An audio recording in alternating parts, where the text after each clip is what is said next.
Hello students, आज अपने पढ़ने जा रहे हैं disorders of immune system.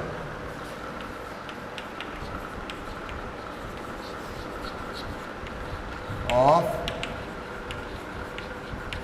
Immune system.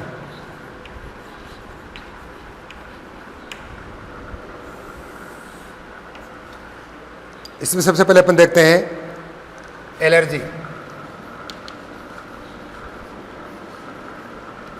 Allergy. It is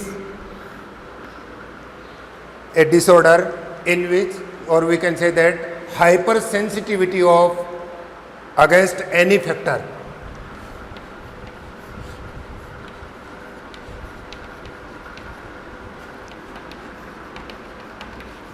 Hypersensitivity of immune system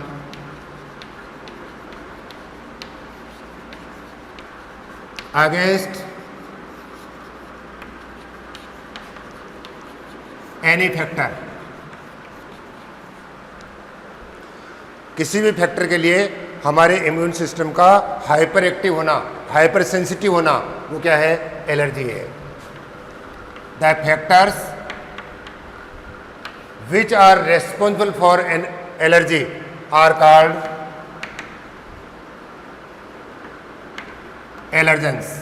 ऐसे सारे के सारे फैक्टर जो एलर्जी के लिए रिस्पॉन्सिबल हैं वो क्या है? एलर्जेंस। अब ये फैक्टर कोई भी हो सकते हैं, such as mites, dust particles, pollen grains, dander of cattles. कोई भी फैक्टर है वो एक एलर्जन हो सकता है। अब अपन देखते हैं कि the allergy is detected by small amount of possible allergens are injected into person. जैसे कोई भी एलर्जी है उसको डिटेक्ट कैसे करते हैं कि जो पॉसिबल एलर्जेंस है अपने चारों ओर के एनवायरनमेंट में, जो पॉसिबल एलर्जेंस है उनकी थोड़ी थोड़ी अमाउंट बॉडी के अंदर इंजेक्ट करा के इसको डिटेक्ट किया जाता है। तो it is detected bye small amount of possible allergens injected into person। Next, allergy में देखिए डिफरेंट तरह के सिम्टम्स दिखाई देने लगते हैं, जैसे वाटरी आई, स्नेजिंग, इसके अलावा रनिंग नोज एटसेट्रा। कई तरह के सिम्टम अपने को एलर्जी में दिखाई देने लगते हैं। These symptoms are due to, क्यों होते हैं? Due to secretion of histamine and serotonin by mast cells. हमारे कनेक्टिव टिश्यू के मास्ट सेल्स जो हिस्टामिन और सीरोटोनिन सीक्रेट करते हैं, उसके कारण से अपने को ये एलर्जी के सिम्टम्स दिखाई देते हैं। ड्यूरिंग एलर्जी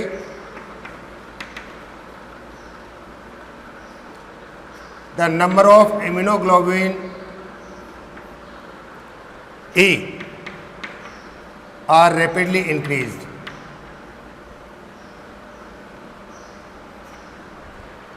IgE की संख्या तेजी से बढ़ जाती है। अब जो एलर्जिक सिम्टम्स हैं उनको कम करने के लिए some medicines like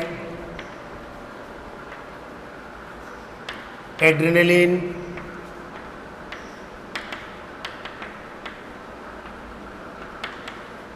antihistamine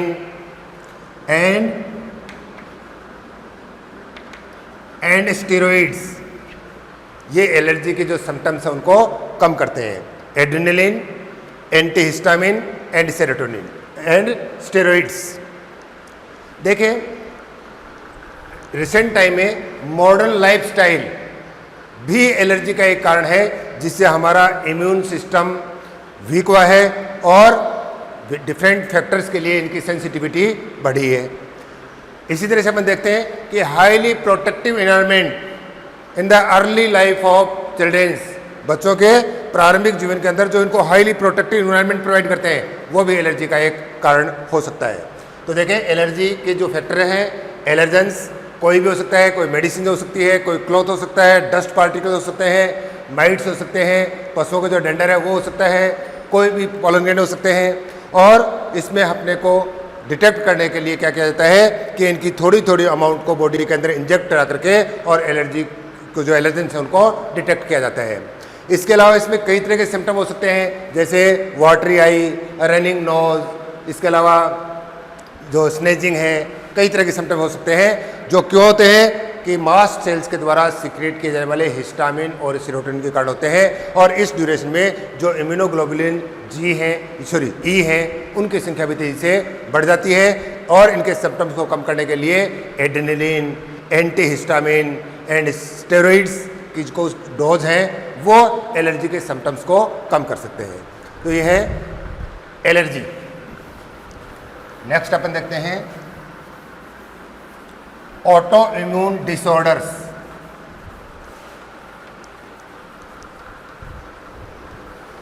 auto immune disorders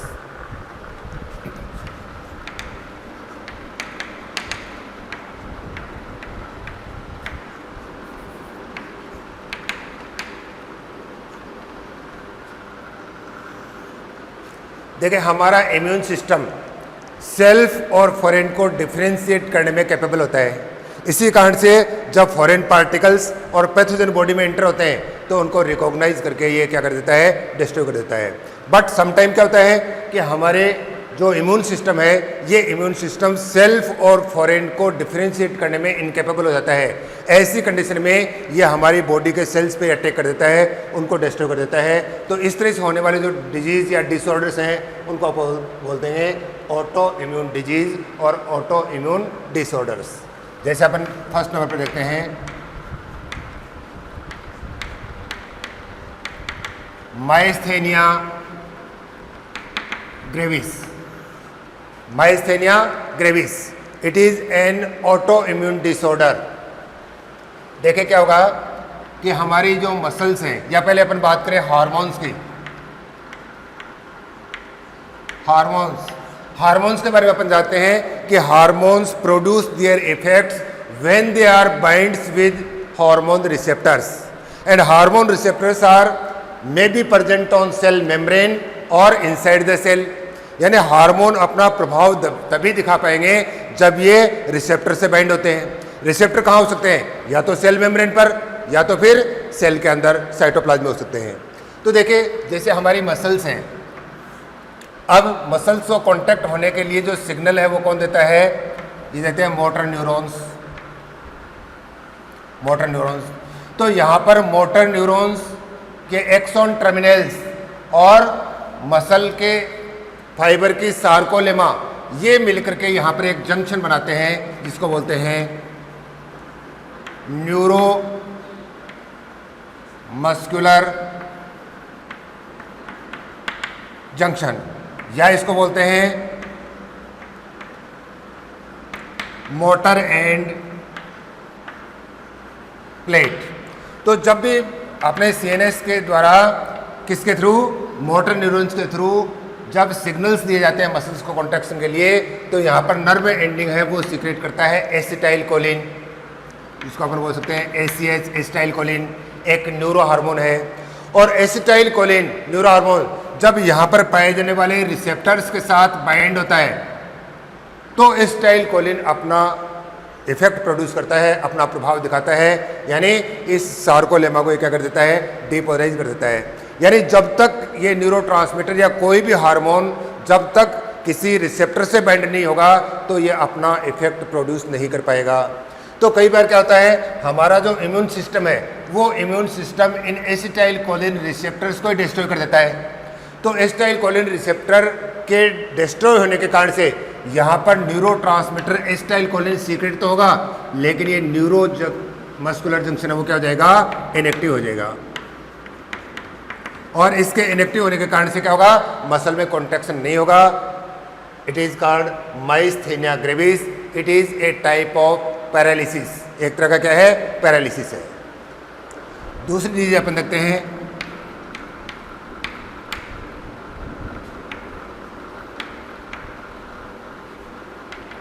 rheumatoid arthritis.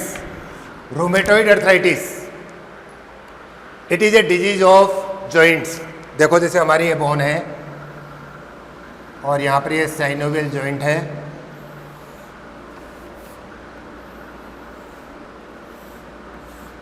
तो यहाँ पर जॉइंट्स में क्या होगा कि यहाँ पर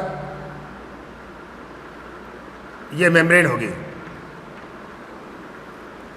जिसको बोलते हैं साइनोवियल मेम्ब्रेन।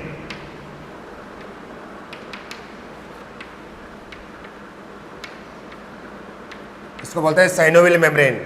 तो हमारे इम्यून सिस्टम के हाइपर एक्टिव होने के कारण से, और मेनली ये किस कारण से होता है, इम्यूनोग्लोबुलिन एम के कारण से।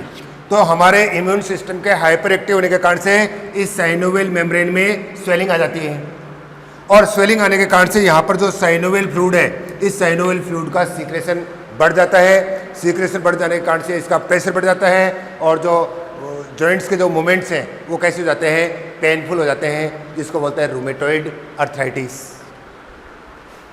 तीसरा अपन देखते हैं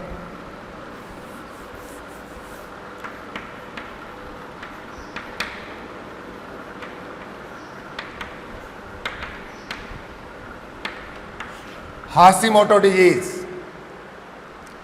Hashimoto disease also known as suicide of thyroid gland. कई बार क्या होगा कि थायराइड ग्लैंड के ट्रीटमेंट के लिए दी जाने वाली जो मेडिसिन है which are acts as antigens. Thyroid treatment के लिए दी जाने वाली जो मेडिसिन है वो एंटीजेंस की तरह कार्य करने लगती हैं, so that our immune system produce antibodies against these antigens. वो एंटीबॉडीज क्या करेंगे, थायराइड ग्लैंड को ही डिस्ट्रॉय कर देंगे। तो इस डिजीज को बोलते हैं हाशिमोटो डिजीज, या फिर अपन बोल सकते हैं इसको suicide of the thyroid gland. इसी तरह से अपन देखते हैं टाइप सेकंड की जो डायबिटीज है, टाइप सेकंड की डायबिटीज में क्या होगा कि जो बीटा सेल्स हैं, पेनक्रियाज के बीटा सेल्स हैं, वो इंसुलिन तो सीक्रेट करेंगे, लेकिन हमारी बॉडी सेल्स के जो इंसुलिन रिसेप्टर्स हैं वो इंसुलिन रिसेप्टर डिस्टर्ब हो जाते हैं, और जब तक हार्मोन रिसेप्टर से बाइंड नहीं होगा अपना इफेक्ट नहीं दिखाएगा। तो ये कुछ हैं ऑटो इम्यून डिसऑर्डर्स, जैसे myasthenia gravis, rheumatoid arthritis, Hashimoto disease. इसके अलावा बताया टाइप सेकंड ऑफ डायबिटीज। ये क्या है, कुछ ऑटो इम्यून डिसऑर्डर्स हैं। इसके बाद अपन कुछ इंपॉर्टेंट डिजीज़ के बारे में बात और करेंगे, जैसे कैंसर है, एड्स है, इनके बारे में भी अपन चर्चा करेंगे। तो सबसे पहले अपन देखते हैं cancer.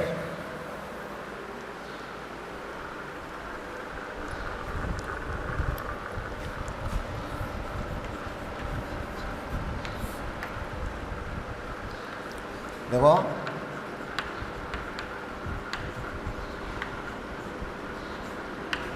due to uncontrolled and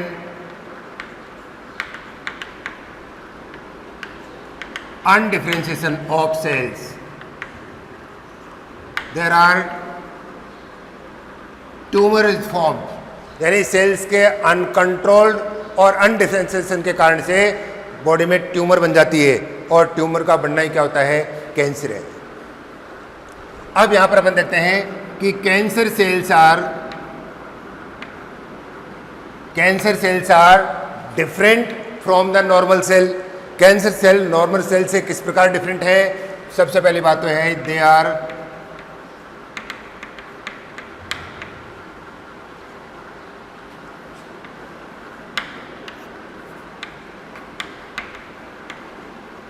are undifferentiated cells, अविभेदित कोशिकाएं हैं। दूसरा the cell organelles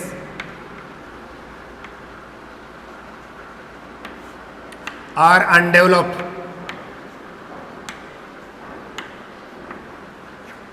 cell organelles undeveloped है। They are mass of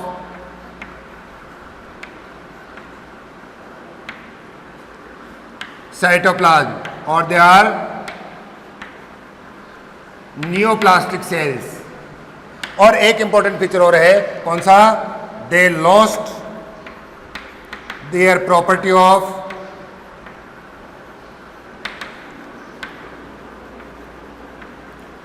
contact inhibition. They lost their property of contact inhibition. Contact inhibition में क्या होगा कि नॉर्मल सेल्स में क्या होता है, जैसे दो नेबरिंग सेल्स हैं, इनमें एक सेल दूसरे को डिवाइड होने पर कंट्रोल रखता है ना। जब तक ये फुली मैच्योर नहीं होगा ये सेल इसको डिवाइड नहीं होने देगा, ये फुली मैच्योर नहीं होगा ये सेल इसको डिवाइड नहीं होने देगा। This property is called contact inhibition. But the cancer cell lost the property of contact inhibition, यानी इस सेल का इस पर कोई कंट्रोल नहीं रहेगा, इसका इस पर कोई कंट्रोल नहीं है, बार बार डिवाइड होंगे, ट्यूमर बन जाएगा, और ट्यूमर का बनना ही क्या है? कैंसर है। लेकिन कैंसर में बनने वाली ट्यूमर्स दो तरह की होती हैं। यहाँ पर एक इंपॉर्टेंट बात और बता दूँ आपको मैं कि ये जो कैंसर सेल्स हैं, the cancer cells are normally immortal. Normal condition में इनकी डेथ नहीं होती है, ठीक है ना। और यहाँ पर बनने वाली जो ट्यूमर है, ये ट्यूमर दो तरह की होती हैं। पहली है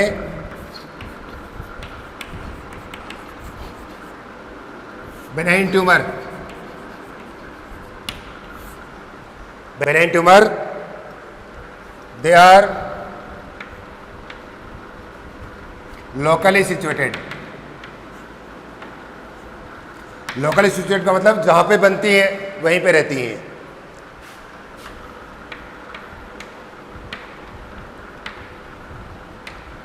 they are non cancerous, cancer नहीं होती हैं।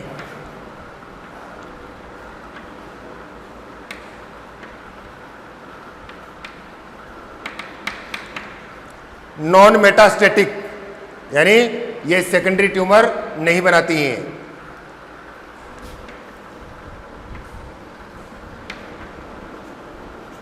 दे आर लेस फेटल, बहुत कम हानिकारक होती हैं।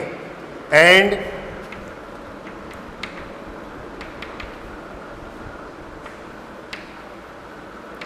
इजीली रिमूव्ड बाय सर्जरी, और सर्जरी के द्वारा इनको आसानी से रिमूव भी किया जा सकता है।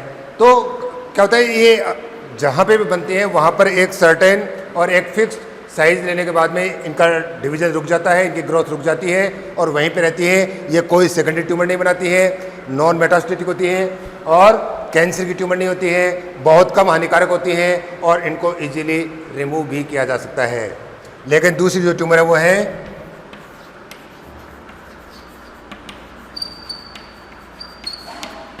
Malignant tumour.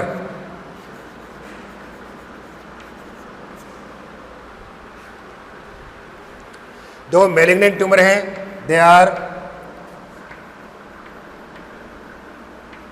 Cancerous tumour and they are metastatic. Metastatic का मतलब क्या है, जैसे मान लिया कोई प्राइमरी ट्यूमर है, यह प्राइमरी ट्यूमर है, इस प्राइमरी ट्यूमर के कुछ सेल सेपरेट हो गए और ये सेल सेपरेट होकर के ब्लड सर्कुलेशन के द्वारा बॉडी के किसी दूसरे पार्ट में चले जाते हैं और वहाँ पर जाकर के ये सेकेंडरी ट्यूमर बनाते हैं। इस प्रॉपर्टी को बोलते हैं मेटास्टेसिस।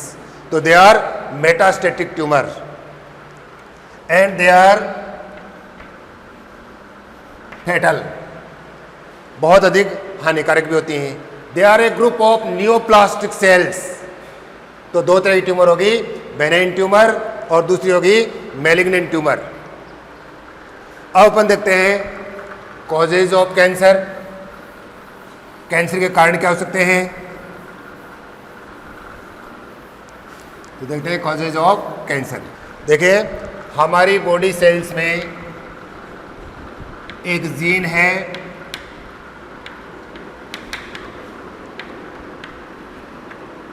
प्रोटो ऑन्कोजीन, और प्रोटो ऑन्कोजीन क्या है, इनएक्टिव जीन है। Different factors which are called carcinogens,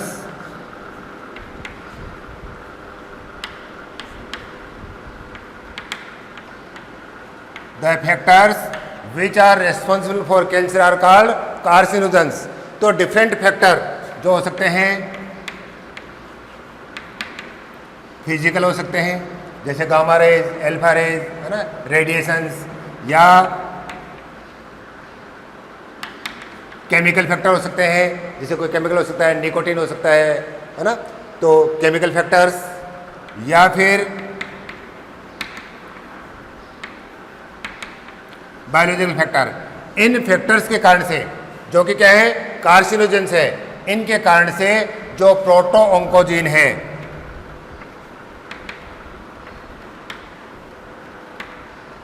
ये प्रोटो ऑन्कोजीन इन फैक्टर के कारण से बदल गई किसमें, ऑन्कोजीन। और ऑन्कोजीन क्या है, एक्टिव है। अब ऑन्कोजीन क्या करता है, the oncogene stimulate the cell for repeated division. इसके कारण से क्या होगा, सेल बार बार डिवाइड होगा, और डिवाइड होने से क्या बन जाएगा, ट्यूमर बन जाएगा, और ट्यूमर का बनना ही क्या है, कैंसर है। Some viruses also have oncogene, they are called oncogenic virus. कुछ वायरस में भी ऑन्कोजीन है, जिनको अपन बोलते हैं oncogenic virus. Oncogenic viruses also cause cancer, ये भी कैंसर बना सकते हैं। तो यहां पर अपन देखा कॉजेज ऑफ कैंसर। अब अपन देखते हैं टाइप्स ऑफ कैंसर।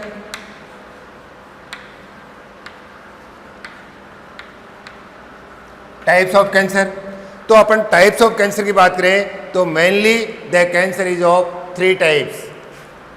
पहला है कार्सिनोमा और carcinomas. It is a cancer of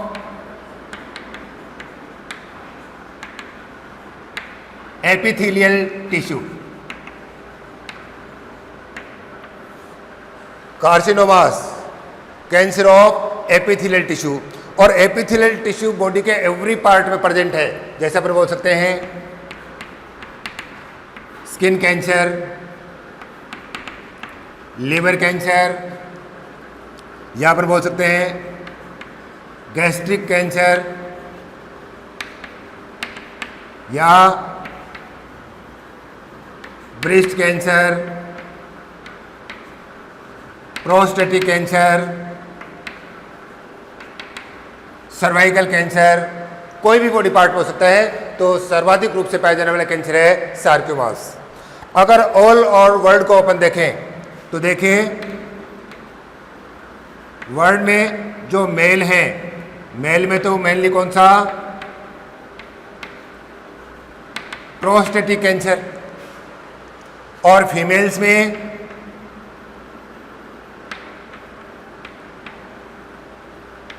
जो ब्रेस्ट कैंसर है वो मोस्ट कॉमन कैंसर है। कहां पर, in all over the world. But अगर अपन इंडिया की बात करें तो देखें यहां पर मेल में ओरल कैंसर एंड फीमेल्स में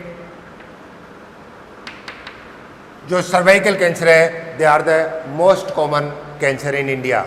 इंडिया में मेल्स में ओरल कैंसर और फीमेल्स में सर्वाइकल कैंसर। लेकिन ओवरऑल वर्ल्ड की बात करें तो मेल में प्रोस्टेटिक कैंसर और फीमेल्स के अंदर ब्रेस्ट कैंसर है, ये मोस्ट कॉमन है। तो एक तो टाइप है कैंसर कौन सा, कार्सिनोमा या कार्सिनोमास। सेकंड देखते हैं अपन सार्कोमा या sarcomas. It is a cancer of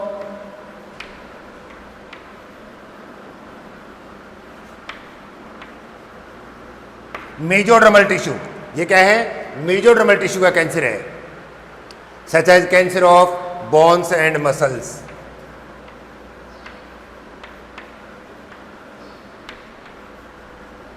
cancer of bones and muscles, sarcoma. तीसरा जो कैंसर है वो देखते हैं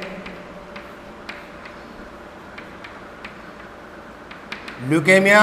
it is a type of blood cancer. Leukaemia is a type of blood cancer. अब उसके अलावा मेनली तो 3 तरह के कैंसर है, कार्सिनोमा, सार्कोमा और leukaemia. Carcinoma means epithelial tissue का cancer, sarcoma means mesodermal tissue का कैंसर और leukaemia means blood cancer.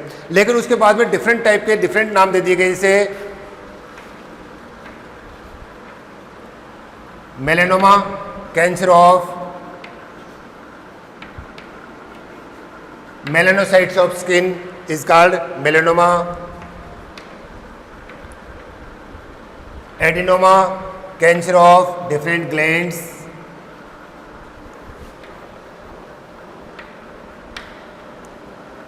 lymphoma, cancer of lymphoid tissue।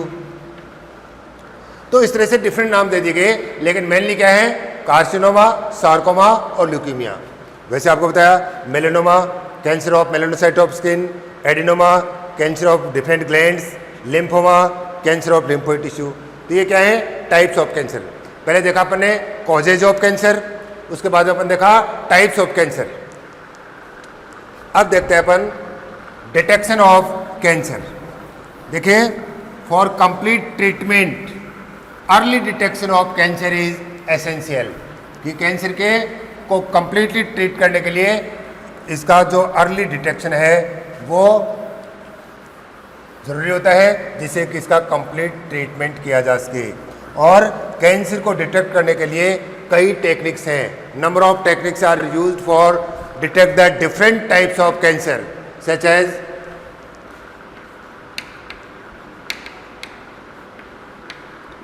biopsy. Biopsy means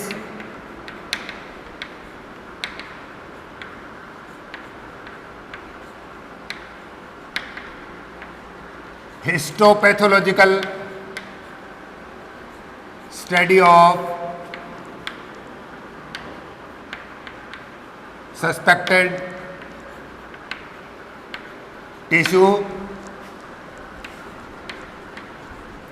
under the microscope।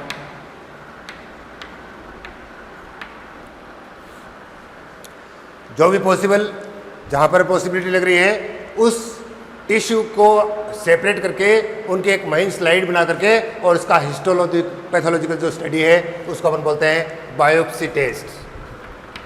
Second है blood and bone marrow test. It is used for detection of blood cancer. Blood cancer को detect करने के लिए या तो blood cells को count करते हैं या फिर बोन मैरो टेस्ट करते हैं। इसी प्रकार से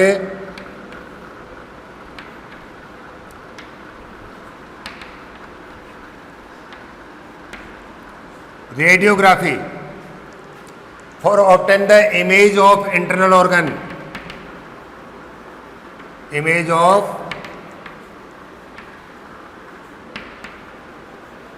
organs by use of X-rays. X-rays के द्वारा जो बॉडी के इंटरनल ऑर्गन है उनकी इमेज लेके के और ट्यूमर को डिटेक्ट किया जाता है, उसको बोलते हैं अपन radiography. CT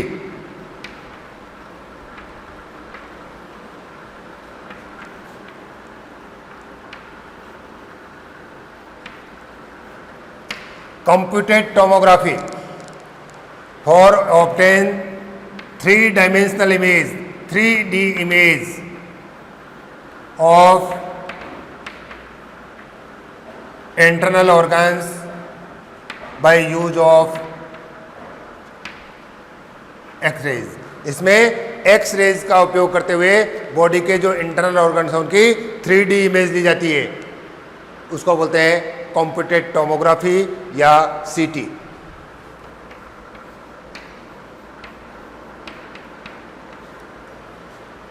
MRI magnetic resonance imaging.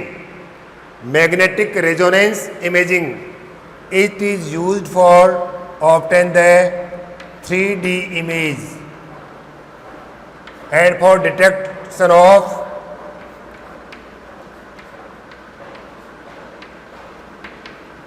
pathological and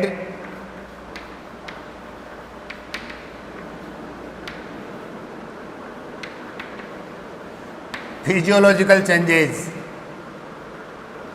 in body cells. इसका उपयोग कहता है किसी भी इंटरनल ऑर्गन की 3 डायमेंशनल इमेज लेने के लिए और बॉडी सेल्स में होने वाले पैथोलॉजिकल और फिजियोलॉजिकल चेंजेस को ज्ञात करने के लिए एमआरआई टेक्निक यूज की जाती है। इसमें क्या होगा, unionizing radiations are used between the strong magnetic field. एक स्ट्रॉन्ग मैग्नेटिक फील्ड में अनआयोनाइजिंग रेडिएशंस का उपयोग करते हुए 3D इमेज दी जाती है। So that we can say that the MRI is the best technique for CT. MRI है वो सिटी से बेस्ट है। क्यों? क्योंकि सिटी में एक्स रेज यूज की जाती हैं and X rays are harmful to us. But in MRI non ionizing radiations are used in a strong magnetic field so that it is does not harmful for human। इसके अलावा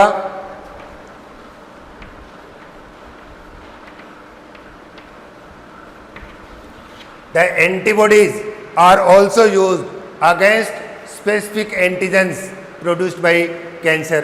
cancer में produce होने वाली जो antigens हैं उनके against antibody technique के द्वारा भी अपन कैंसर को डिटेक्ट करते हैं। या एक टेक्निक और है, the techniques of molecular biology.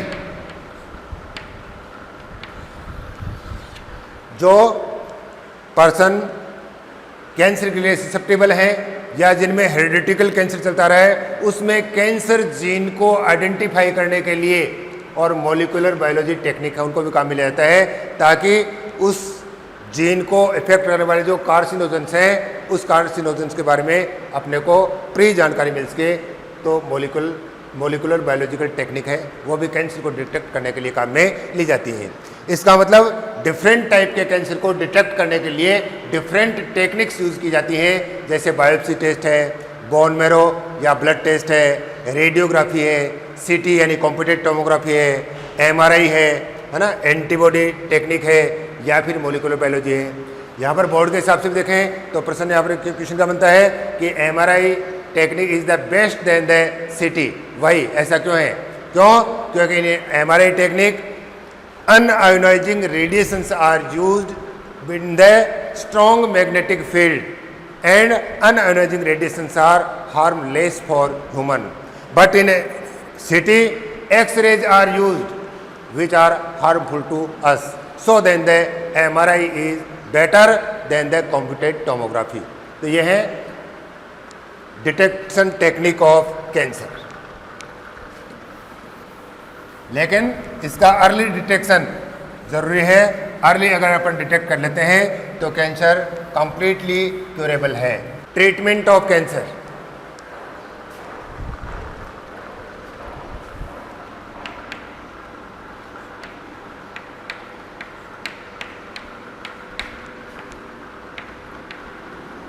Treatment of cancer. देखिए कैंसर को अगर अर्ली डिटेक्ट किया जाए तो इसमें अपन कई टेक्निक यूज में लेते हैं। जैसे अपन देखें, फर्स्ट टेक्निक है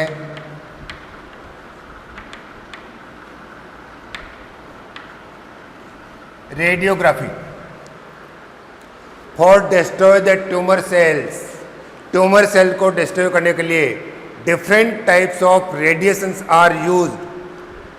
कैसे कि हेल्दी सेल्स को बचाते हुए डिफरेंट टाइप की जो रेडिएशंस है उनको अपन कैंसर सेल को डिस्ट्रॉय करने के काम में ले लेते हैं। जैसे अपन एग्जांपल देखें, iodine 131 is used for treatment of thyroid cancer.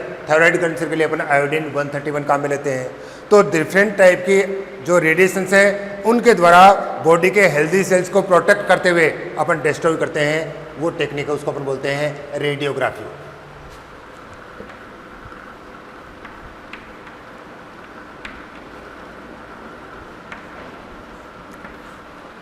कीमोग्राफी, some anti cancer chemicals or drugs are used for destroy the tumor cells। Tumour cells को नष्ट करने के लिए या इनको डिस्ट्रॉय करने के लिए डिफरेंट टाइप के केमिकल्स या ड्रग्स है वो बॉडी के अंदर इंजेक्ट कराए जाते हैं। They have some side effects, जिनके कुछ साइड इफेक्ट्स भी हैं, जैसे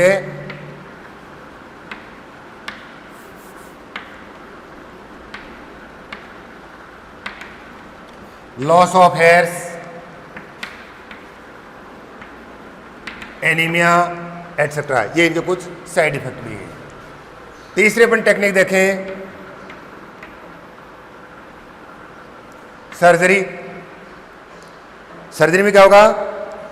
दैट ट्यूमर और affected part of body can be removed by surgery. Surgery के द्वारा ट्यूमर या बॉडी का जो अफेक्टेड पार्ट है उसको हटा दिया जाता है सर्जरी के द्वारा। ये सर्जरी है। लेकिन जनरली क्या होगा? All the combination of all these type of technique are used for treatment of cancer. Generally क्या कहता है? कैंसर के ट्रीटमेंट में ये तीनों टेक्निक एक साथ काम में ली जाती है। और मॉडर्न टाइम पर क्या होगा?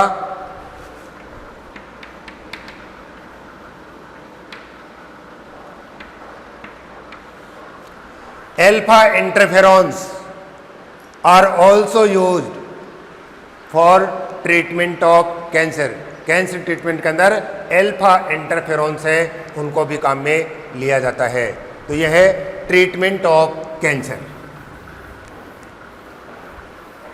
Treatment of cancer. तो देखें, आज की क्लास में अपन ने देखा सबसे पहले एलर्जी।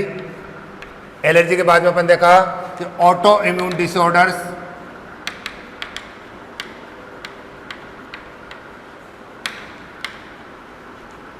ऑटो इम्यून डिसऑर्डर्स में सबसे पहले माइस्थेनिया ग्रेविस, रोमेटोइड, आर्थराइटिस,